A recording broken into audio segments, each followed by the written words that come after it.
Thank you to NortonLifeLock for sponsoring this portion of today's video. NortonLifeLock was one of our earliest sponsors. Back in 2016, we had just gotten a new laptop for our kids as we were jumping into another year of homeschool. And to help keep the kids safe and secure, we were using NortonLifeLock. As a side note, I love going back and seeing some of those old videos when the kids were tiny. I'm so grateful we've captured those moments. Their cheeks are just so chunky, and they said some of the funniest things. So we can use it whenever we want? No. As our kids have gotten older, we're using more and more devices as a family. And with Mother's Day coming up, this could mean new devices. But new devices like smartphones and tablets can mean privacy risks, because the information you think is private may actually be getting exposed. One real cyber threat that makes me nervous is if you're ever using Wi-Fi in a public place, like a library, a airport, or a hotel, others can be accessing your device, or information that you think is private is being stolen.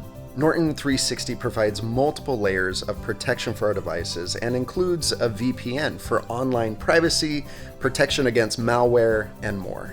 We're also big fans of Norton 360 Deluxe because it includes parental controls where you can block inappropriate sites and monitor what your kids are doing on the devices. Sign up today by clicking the link below. Thanks again to NortonLifeLock for sponsoring that portion of our video.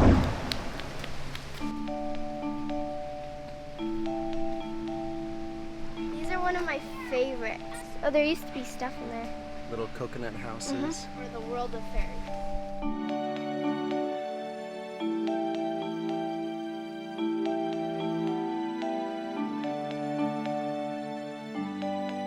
This is a fairy garden? Okay, so this is where you donate anything that you want to the fairy queen. Evil fairies tried to destroy the good fairies' place, and they asked for help by sending us green leaves. And now, the whole entire neighborhood is helping the fairies with their houses. So it's a whole neighborhood effort to help build up the fairy garden. It is really fun. In our neighborhood here, there's a pathway down to the beach that goes through the rainforest jungle. And someone started building up this little fairy garden and sent out a message to everyone in the neighborhood to come and help out with building it up to a little fairy world. I saw a fairy. It was going around here. It's a good one. Okay, let's keep going on the fairy path. Look, there can be fairies that live down in these holes. Or snakes. Or snakes. Fairies make booby traps. Uh-oh. The evil ones. And the evil ones live over here. Laura's been getting really into fairies. Yeah. All right, let's head back home and we'll build up our fairy houses. While we were coming home, Laura found these little flowers, blossoms. They'll be perfect for fairy decorations.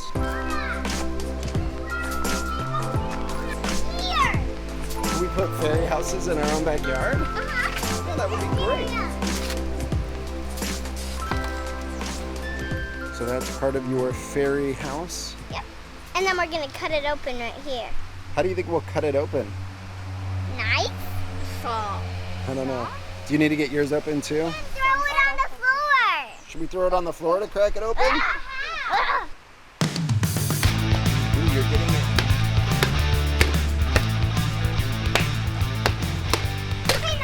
You got it. Oh, this is gonna be perfect. You wanna Good job. use it? Why me and Laura cooking the good fairies because we want to make a door and we want to trap it. Then me and Laura can have our own pet. Your own fairy pets? Uh-huh. Now I'm going to try to crack open this flower. You did it. Kind of clean. Good job. Oh, that's so cute. Oh. You hit the stick.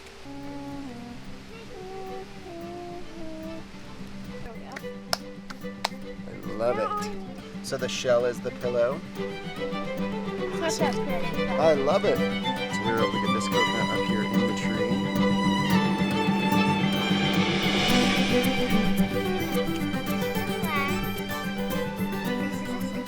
And there, those two shells are a bed.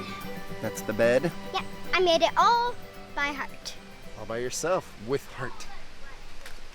Let's go to the beach.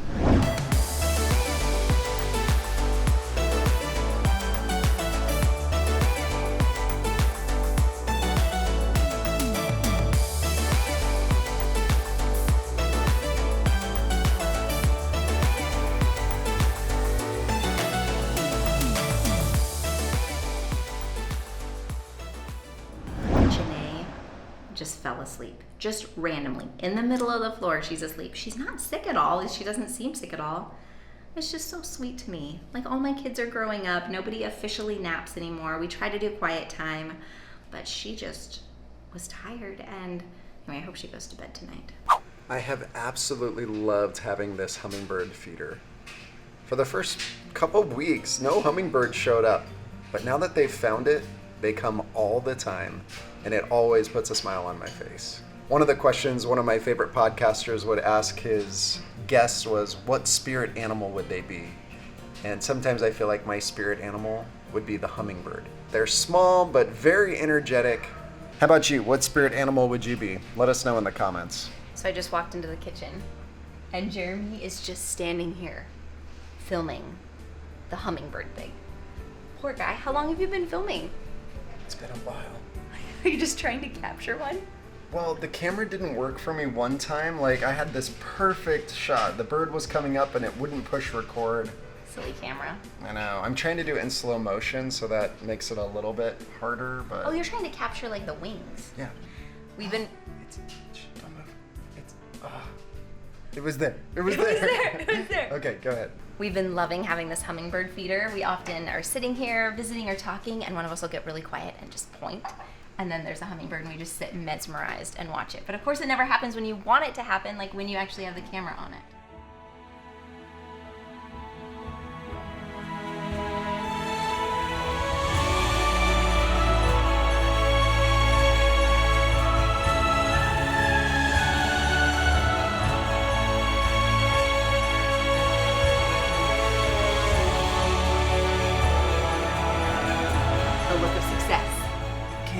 When the camera was ready, in slow motion.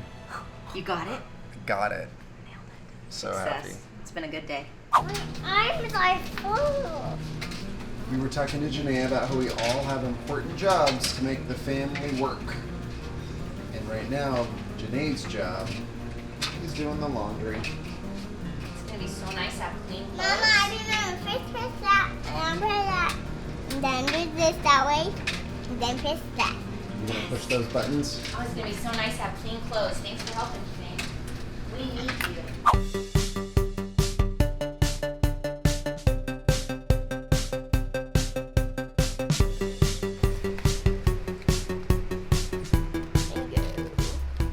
So in our neighborhood, there's a bunch of mango trees. Climbing up to pick some? Yep.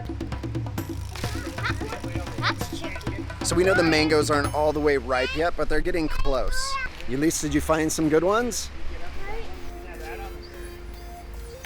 Nice. Oh, are those for little fairy mangoes? Perfect. I've been trying to eat a lot healthier. So there's several things I've taken out of my diet.